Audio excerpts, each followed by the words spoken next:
Yeah, that's the new setup.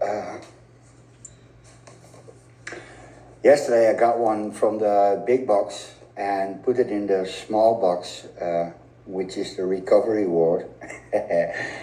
And I thought something was wrong. But nay, look at that. They're getting bigger and bigger. That's bigger than my middle finger and almost as thick as it. And I'm not watering stuff twice a day. I'm not going to that. I suppose what I could do is water them properly in the morning and then perhaps top them up with the sprayer, which would only take a few seconds, wouldn't it? Just buzz around with the sprayer. Just to keep that moss from totally drying out. So that's that. I'm not absolutely certain, but I think I'm going to lose a Cymbidium. Wow, I didn't think you could kill them. But this one doesn't want to grow.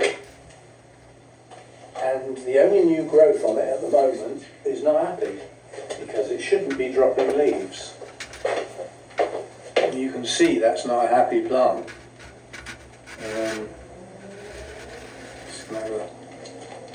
I think it's lost its roots. I think it hasn't got roots. But obviously this leaf will probably just come off. Yeah, I thought it would. That's that one. And then this one here has just come off. This one's going yellow. And this is the latest and only new growth. So I think we may be losing this one. And that is the white hybrid. Now, quite honestly, I got a feeling that it wasn't a con job, but not really, what's the expression, economic with the truth. So no porky pies told, but not giving us the full story.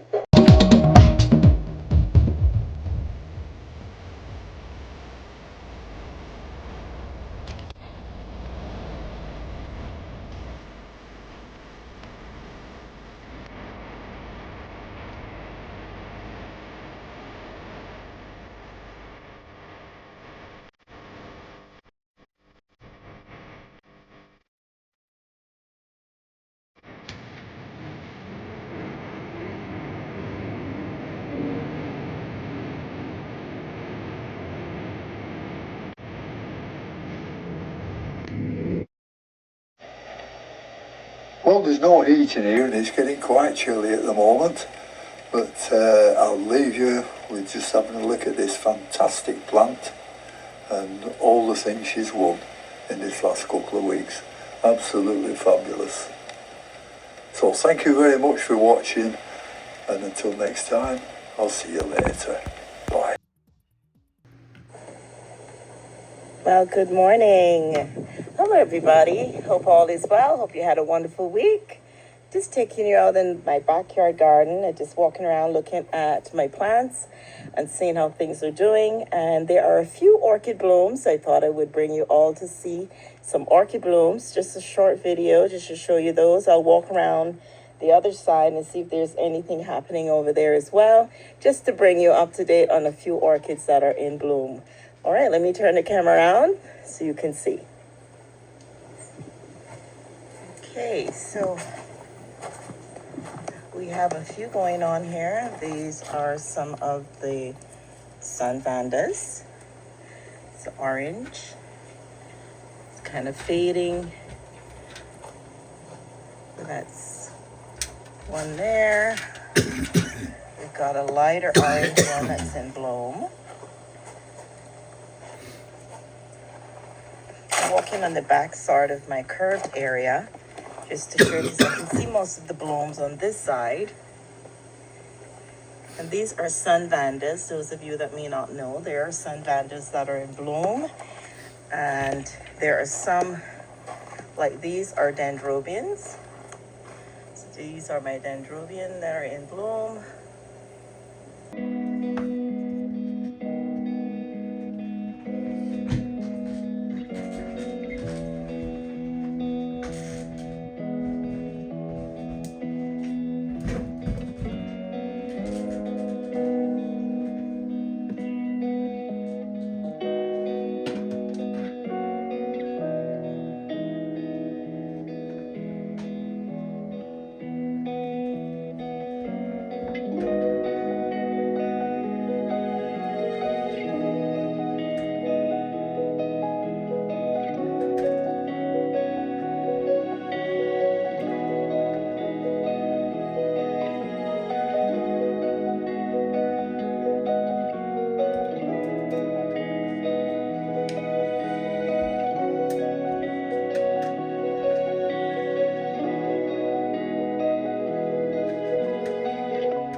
guys, welcome to Patio Bloom. Today I'm in Papka. I'm visiting Orchid in Bloom, and let's check out what they have today. This is the entrance to their nursery, and all the mature cattleyas here.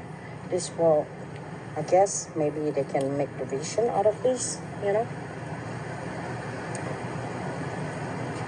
Let's see, what is that?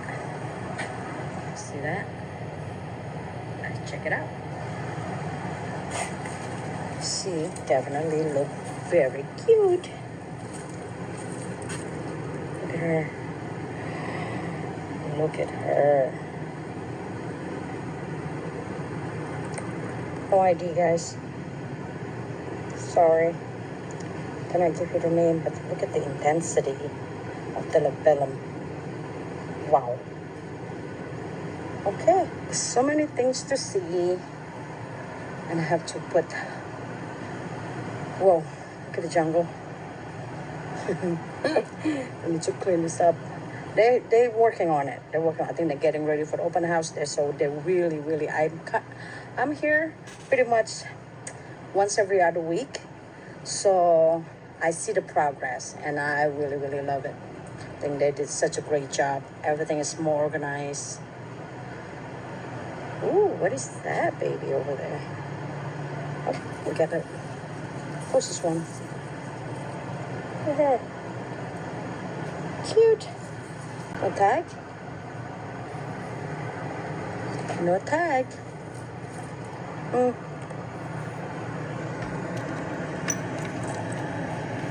Okay. And how about this? Look, this giant thing. This is already to bloom. So, this is giant thing. the bubble Phalaenopsis.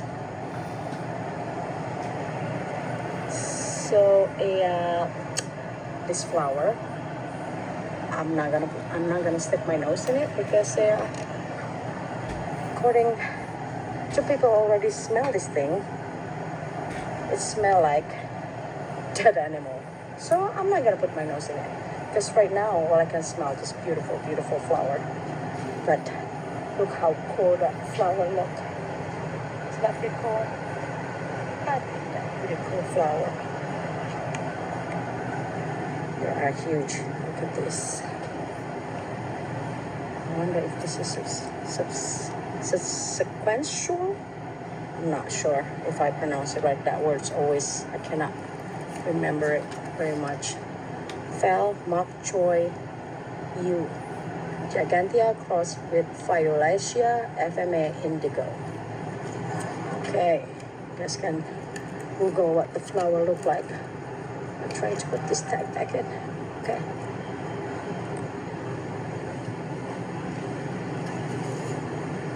My Very favorites. nice. The flower. Gonna survive. Look at that.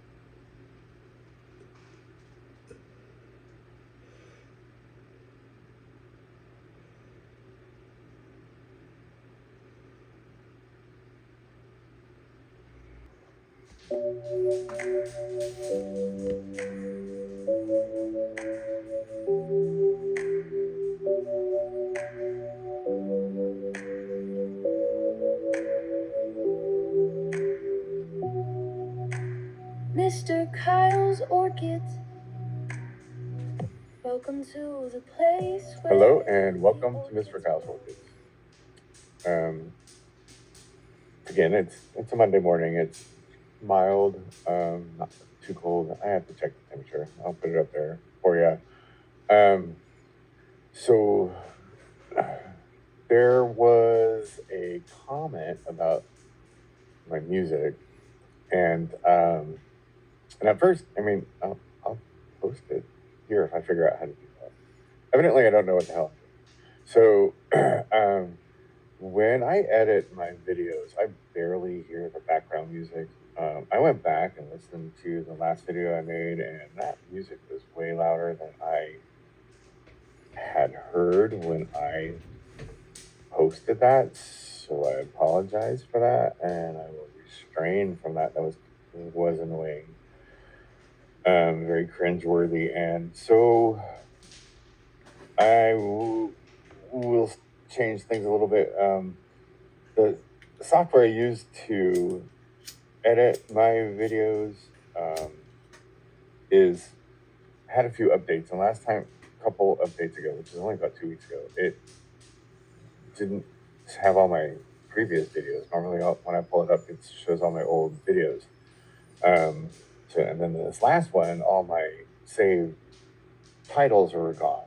It's my end title, my beginning title, the titles of the tags from all these orchids were in there.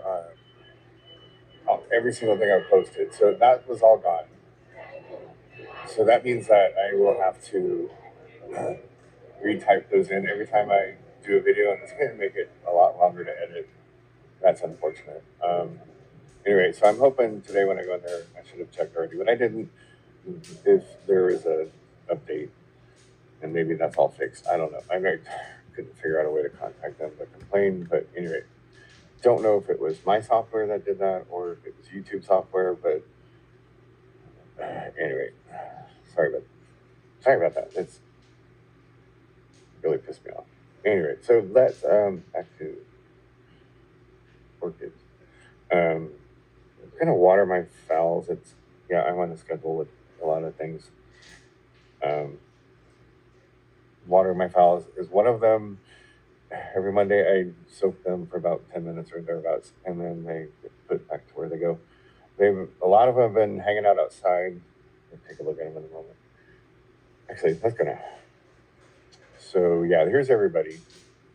For the most part, I went inside that its roots were still very green, so it didn't need to be watered. So they're all set up there, all in the individual pots. I haven't soaked them together in probably 5 years. I used to do that. I just put them all in the sink and soak them. But now, I don't know where I learned it. I think it was before even Facebook groups, and before we had the AOS and Orchids tips and tricks and stuff like that. I don't know where I heard it, but somewhere about the viruses and stuff like that. So at any rate, they all get their own little tub. I'll show you one of my older ones. This one has been living out all summer under a maple tree I have in the backyard over the pond back there. This one and its buddy, this one and this one, they were hanging out there doing really good. This one kept flowers on it till July. And then I finally cut the stem off, and it's sending up 2 more spikes. I don't know if you can see those there. And look, its roots are still pretty green, so we're not getting soaked or watered. And it's produced a ton of roots. Look at all the roots it grew this summer, and it's really locked that air plant in there. And also that piece of driftwood. As well as its buddy. Let me pull him up. Let's see. I'm gonna make shift this on there, so hopefully it's still okay. Good. Yeah, at the beginning of summer, I threw those little air plants on this piece of driftwood, balanced it there, and this orchid has taken over. It's pretty much cemented these guys in there. Root there, grown up through there. That's kind of cool. This orchid I've had the longest. I'm gonna guess it's got to be it's over 10 years old, but it hasn't bloomed in a long, long time. It's struggled. It had an 18-inch stem on it, which I cut most of that off. I put it in this little pot with lava rocks and charcoal, and it did really well. It bounced back, grew a bunch of leaves, and obviously all these roots. Very happy plant. So get rid of that. Anyway, so they're gonna get soaked in water. Okay. All right. I'll be back. Okay, so I checked a couple of the orchids back there, and their roots are still green. It's been kind of humid the last few nights, so I guess, I don't know. Anyway, they don't need water. So I'm not going to soak them there. So even though I'm on a schedule, sometimes these guys are not. So I'm just going to continue watering. What I'm using is Miracle Grow 2020. This is about 240 parts per million. It's just how that one worked out. Summertime, I was doing 300 parts per million of 2020, and then about a tablespoon of CalMag, which is right there, per gallon. And the bucket I'm using right now is about 3.5, 4 gallon bucket. Came with some soaping supplies from the soaping days. It's worked out really great as a water. So just going to continue giving you guys your water. I know I'm not going to check the roots unlike the last two I've done here because they're in rocks and charcoal. So I know they're dry. I just fill it up to it gets to the base. Try not to get it in the ground, but it happens. We'll dry it out. There's a lot of air movement in the house, and out here, so they'll be fine. I've only rotted out maybe 1 or 2. I mean, even kind of the ones that I have, they were never getting water in their crown. They just gave up, opted to go out. Right, well, that's all I have for now. I do have some blooms to show you. That I'll put to music. Hopefully it's not going to be loud. I wish they had a recommended decibel to use, a generic one for everybody so you would know if it's really loud or not. So apologies again. Rookie mistake. Make mistakes on video, and I'll make mistakes with my orchids too. Anyway, hope you enjoyed the flowers. Have a great day. Hi everyone, I'm the Plant Propagator and welcome to my channel. Today, it is an early October day here in Southwest Florida. It is 86 degrees Fahrenheit, which is 30 degrees Celsius. Warm day, orchids are doing well. I've got a lot that I want to share with you, and actually I have so many plants blooming and in spike that I'm gonna break things down a little bit, and I don't want to give you too much information on one day. So I want to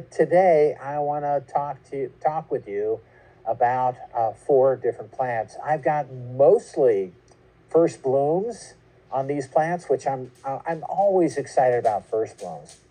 But the one repeat bloom is just it's just looking spectacular. So it's the best bloom that I've ever had on my repeat bloomer. And let's start with the repeat bloomer. And that one is right here. And this is Yellowbird. This is a really common, it's an old hybrid from H&R Orchids. It's a Nodosa hybrid. It's really common. You can find this in a lot of shops from a lot of vendors. And there's a real mix of the types of plants that you get out of Yellowbird. And they vary with regard to vigor, the amount of spotting that's on the flowers, and they vary somewhat. I happened across this plant. I don't even know where I got this plant from. I've had it for quite a few years, but this thing is always in bloom. It's an incredibly vigorous grower, and I do love the intense spots that I have on this plant, on the flowers on this plant. Right now it's in about a 6-inch plastic pot, and it's to the edge of the pot. I think it can stand in here for a little bit longer, and I'll leave it in here because it's doing so well, either because of what it's in. Right now it's in leca, either because of what it's in or where I've got it located. So it's on the outside part of my pergola. Right now, and it's always it blooms repeatedly throughout the year. Right now, I think I have 6 spikes that are where the buds are open. So 1, 2, 3, 4, 5, 6 spikes. Buds are open, and there's anywhere from 1 to looks like 4 flowers with an average of about 3 flowers on each spike. But in addition to that, I've got I saw a second one, 2 additional spikes coming out on this plant. This one, I'm going to beat my record. This looks like this has 6 flowers on this one spike. Right now, I think we'll see if these open up and the other ones. The flowers last a long time, so these may open up, and I might have 8 flower spikes. 8 spikes that are in bloom at the same time. This one right here is a little bit further back, so I think probably by the time this one opens, some of the other ones are going to be faded. But this is just a great plant. Again, this is Brassicattleya yellowbird, which is a nodosa cross. Okay, again, if you don't have one of these, get one. I've seen these when I visit the orchid clubs in the Midwest as well as here in Florida. Everyone has these, so they're really common, and they do well in a number of different growing conditions. The Plant Propagater Junior has one, and her plant flowers for her in the Midwest U.S. So again, this is a great plant, strongly recommended. Fragrance is one of the things that I prize in my plants. This one smells in the evening, so this is because of the nodosa. It's fragrant at night. But again, this is just a great plant. Strongly recommend, if you don't have one, to get one. While I deal with my Cattleya CG Roebling, we're going to have a twofer in this video. She has not been repotted in 3 years, and judging by the size of the pot, really doesn't require a repot either, but the glam camping season of 2025 has proven to be extremely stressful for the orchids because of insect pressure, specifically scale, and this orchid lives on the shelf under the portico of my blooming alley all year round, no matter the temperature, because of the size of the pot. Schlepping this orchid in and out is a no from me, and in the past she has had some history of deformed blooms, which once analyzed came down to the lack of light in the winter holding space, which would be indoors for the winter months. The suspicion of the orchid being virused at the time because of the deformed blooms also made me decide to just leave her outside, no matter how cold it is and how cold it gets, and then just see what happens. Other than the scars from the scale, she fares well with the lowest temperature of 5 degrees Celsius. However, I want to give this orchid a cleanup because I'm not able to access her properly. Again, because of her location and the size of her pot. The new roots are already failing as the leca pulls the moisture out of them before they can get into the media proper. And there are 2 pieces in here, which I would like to separate into different smaller pots so that if I lose one, then at least one of them can come inside. In the opening footage, you may see that I have 2 sheaths and they are both loaded with buds, but I have to ignore the potential of losing out on the blooms because this is now time sensitive. I want to get her sorted out, and if she blooms, great. If not, I have at least achieved peace of mind, which is a rare commodity here on the patio, judging by what the scale is doing. So I mentioned a twofer. Well, while I repot this orchid, I figured I would show you orchids that are leaving the patio. Those that have succumbed to the scale pressure, besides having been cleaned of the scale after the first sighting. The decline and subsequent demise of the orchids I will be showing while I deal with the CG Roebling did not happen overnight. It was a long battle to try and save the orchids. I have a video on salivary proteins that the scale insects inject into the cell walls of our orchids. That is linked in the description below if this is something you would like to get some details on, because our orchids can survive scale attacks, and most of them do, but when some don't, then my question has always been why.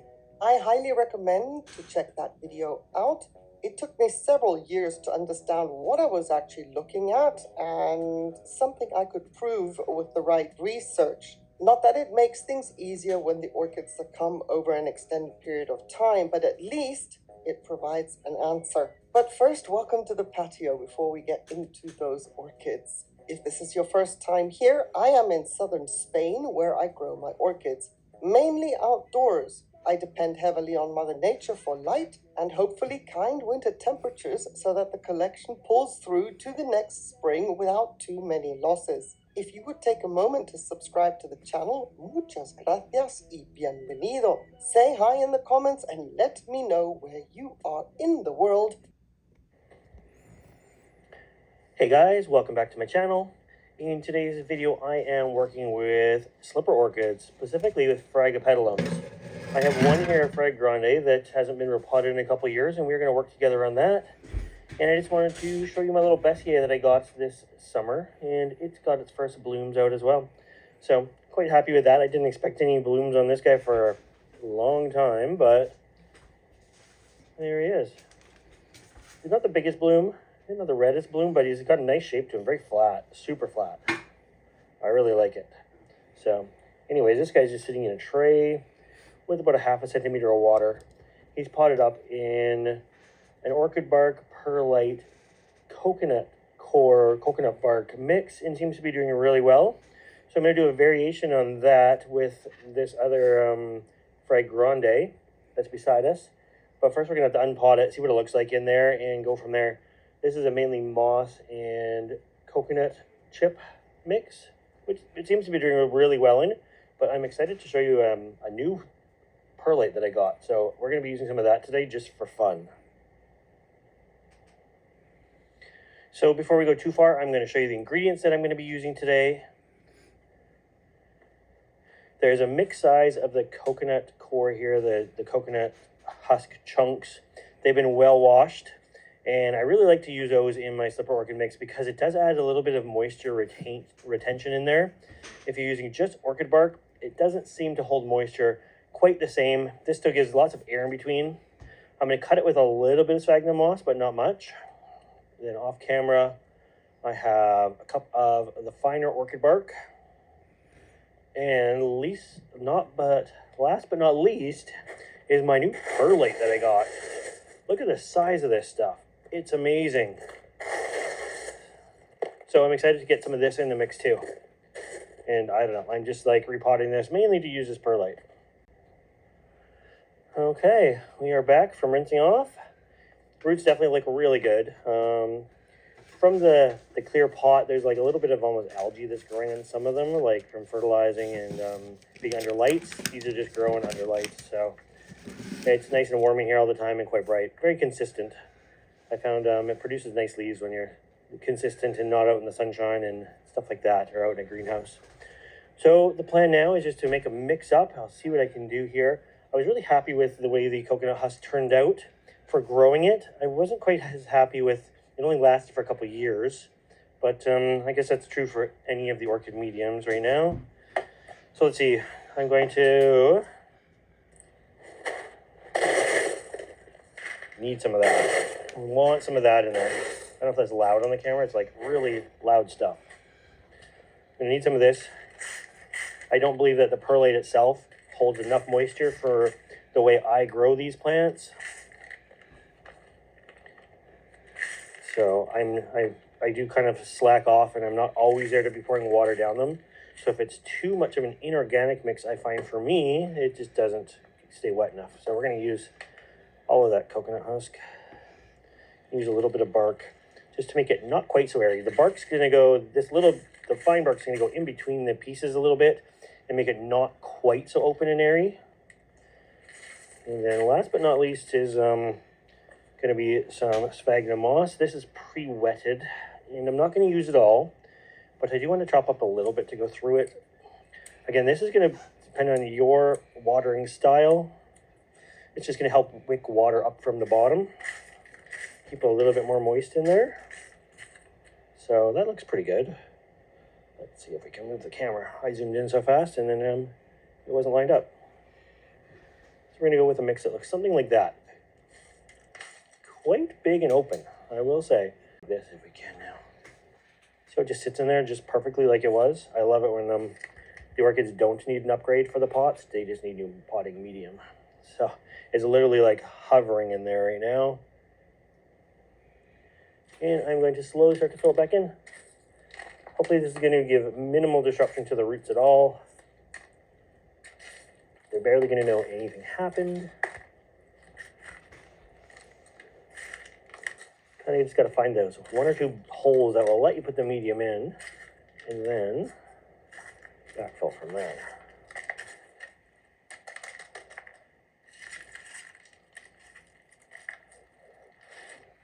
I find with these guys, if the mix has too much sphagnum moss in it, unless the pot is really tiny, they don't do so well. Really soaking wet. But like I say, I also found that if the mix is too, this leaf here is sideways. It's not broken, it's just sideways. If the mix is too light and open, it doesn't do well either.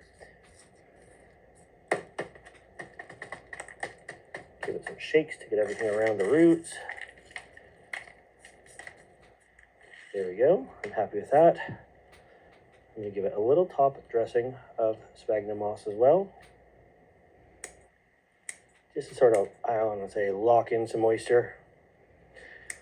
With these guys, I very rarely top water, maybe once a week. But they do sit in a tray of water that I refill once the tray is pretty much completely dry. I'm not worried if they're always sitting in water. Here we go. Let's back that up. That's going to look pretty good. I think I did a good job at not disturbing the roots at all. And next thing I'm going to do is write on the tag to make sure that we remember the date it was done. I'm going to get a little fertilizer going on this guy too. Hold on. I went off to grab my little fertilizer cups. I don't like fertilizing right in the pots. I find you can over-fertilize, under-fertilize. You never know exactly how much is left in there. I'm not a person that can take the time with a watering can and like mix up a gallon of fertilizer at a time. I have to do it on a bit larger scale. So I like to use these little guys here. I have a big bag of them. I think there was 100 in it.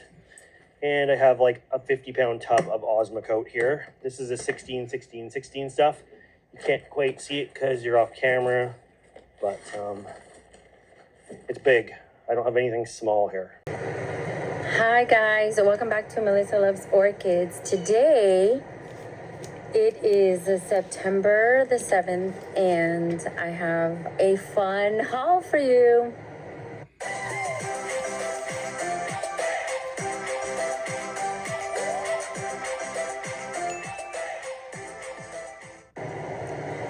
So the first thing I'm going to show you, by the way, it's still very hot. They were talking on the news how there was a cold front coming, and they showed kind of like a map of most of the areas in the United States, showing greens, blues, to show the temperatures going down, and Florida was still in the red and orange. So I'm out here, it's super hot. It feels like summer still, but it's okay because I've been seeing some videos about some cozy fall soups and things like that, and I'm feeling a little bit fall is coming, not temperature wise, but the things you see on TV. In any case, I have to show you what I found at Home Depot, so follow me. All right, so I moved this beauty a little bit further out so you could see how gorgeous she is. So this is funny. Her name is Teresa Ritchie, BC Teresa Ritchie, which is a cross with a Clandia, one of my favorites, and Hippodamia, which apparently, I guess I really like this spot thing and the big labellum and the star-shaped petals and sepals. So I think that I'm gonna have to get Hippodamia next because I don't have it. Now, funny thing is, I already have one, but I lost her. And now not lost like dead, lost, I really can't find my Teresa Ritchie. It's crazy. I looked, I can't find it. Price was $19.98. Yeah? Let me see.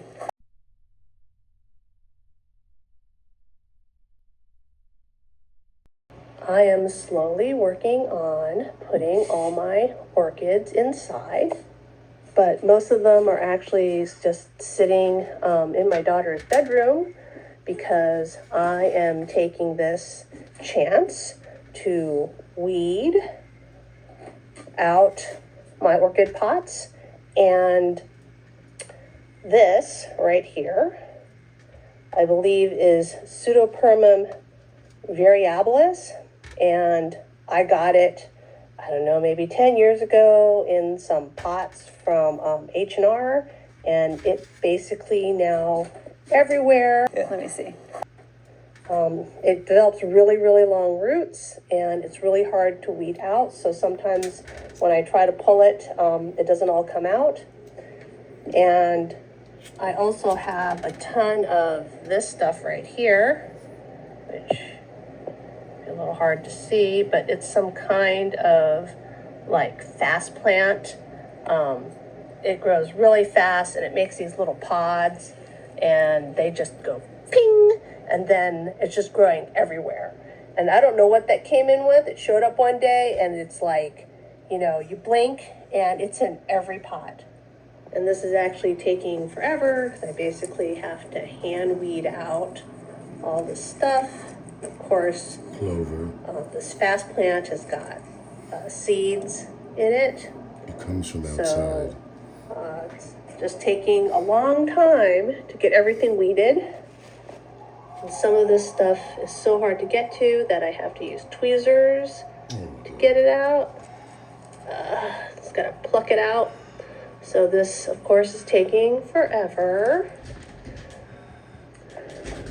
This is a Sisyphean task, as I just brought in more trays of orchids from outside.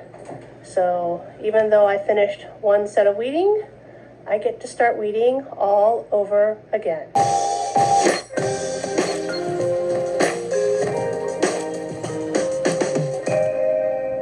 So tell me a little bit about who you are and how long you've been working here. So we're like homegrown. Yeah. So I was actually born about 200 feet from here. Oh my God. A house right across the driveway. With an orchid in his mouth. I know, right? Until I was 11 years old, I actually lived right here at the shop. Yeah. So it was kind of cool, like growing up playing here. Were you like one of those kids who were like, I'm not ever going to be around orchids, or no. did you love it? No, I was into plants all the time. Yeah. Okay, You know, cool. Interested, but probably wouldn't have picked it as a career if I had my choice. Yeah. But if you had a choice, did you say? Yeah, exactly. You had no choice. Yeah, I actually did. I did. It was destiny. I guess I was probably in my 20s before I realized I actually really liked it. There's all aspects of orchid growing, especially commercially. There's all things we can do. Yeah. And we can build a hobby. We can collect. We can do just sales. We can do just social media. There's all kinds of avenues. Any of them are good. Yeah. So it's a matter of like, what do you want to do? So you have to pick your lane, or did you say I want to? Because like, there's a point where you want to expand, and then you know, what do you do? Dabble in everything. Yeah. Pretty much. Yeah. Now I got your names just so for folks for reference. When we did the Longwood Orchid tour. Okay, cool. Greg, who had worked there, who's now moved on to a different position. But he's like, oh, you should see Waldor Orchids, and this was like 2 or 3 years, I think 2 years ago, and so. You know, we've now just got to you because we were like coming up through your way. So I'm glad you could, even though this is like, he's going to remind us throughout this whole time, it's not the best time to see orchids. It's okay. It's okay. Yeah. So, wow. So let's go start from the beginning, I guess. Yeah. So we actually started next door from here. 3 acres under glass was my granddad's business. So my great-grandfather had a hotel in Atlantic City, the Brighton Hotel. It was on Brighton Avenue. And also he was city commissioner in Atlantic City. He operated the Strand Hotel in Atlantic City. Man, cool. My grandfather did not want to be in the hotel business. He wanted to grow plants. He's a plant guy. So he's like, I don't want to do this. So they bought this property so that he could grow flowers for the hotel. Oh, so wow. that was basically how he had an easy in then, because he had somebody to sell it to. Exactly. You're growing your own product, which was actually a good idea. Right, Absolutely. But he was definitely into plants. Especially for hotels. You always see orchids on display, and they probably kill them, and they need to move. We're talking early 1900s here. Crazy. You wouldn't have seen orchids. Okay. Really, information was tough back then on how to grow them. I mean, a lot of people were importing them, but most of it was imported. It was killed because they had no idea how to And it grow was probably not all Phalaenopsis at that time, you know. No, so mostly yeah. imported from South America, Yeah. corsage orchids, like the old cat lake flowers Right. and stuff. We'll see a bunch of them in the The big greenhouse. corsage ones. Yeah, but that's what pretty much everybody grew. But the thing was with that is that they were growing in hothouses that was like way too hot, way too wet. And we actually grow sort of dry here. We actually tell people that we grow dry on purpose. So, and sometimes I feel like with the reblooming, at least with the Phalaenopsis, they need a little bit of cold. Sometimes I feel like up against the up against a window or something, and then you like or get a rebloom. Yeah, you know? Most people forget that part. They just think just flowers from every year, and they sort of get lucky because you get that little bit of drop in temperature, but you can really encourage it. Yeah, interesting. So what are you doing here now? I know there's some folks working in the back. Yeah, so this building we're actually in is actually even part of our history. This is actually an old cow barn. 2 blocks down is Dairy Lane. My grandfather actually had a dairy down there. Oh, and it supplied milk to Abbott's Dairy and all of which are like famous old dairies here in the area. There's something so nice about having that rich history. Yeah. You wanted to lean into that as opposed to run away from it because it's so rare nowadays. You know, even though it was like an old dairy farm and then this is taken on a new shape. Do you think that's coming back around though? I do think that is. See, I think like probably for a lot of is. years it probably wasn't that interesting. Yeah. And now people want that history. They want that sort of like old school look, but with a newer aspect of it. And because now it's so rare and it is coming back around, I think there's like the element of, you know, I was going to do what my father did and my grandfather did or all that other kind of stuff. But the fact that it like morphs and changes, you know, over time too is okay. And then it moves with the changing times. But the fact that you have some of that legacy and you have that in your head is like really interesting. Yeah. Well, we've been redoing like a lot of our property, like just renovating and things. And we always have that line, how much do we keep the old way? How much do we sort of update a little bit? Right. So we want people to walk in and still feel like, it's the same old place, but also make it look a little more modern. And it's hard to walk that line. It is.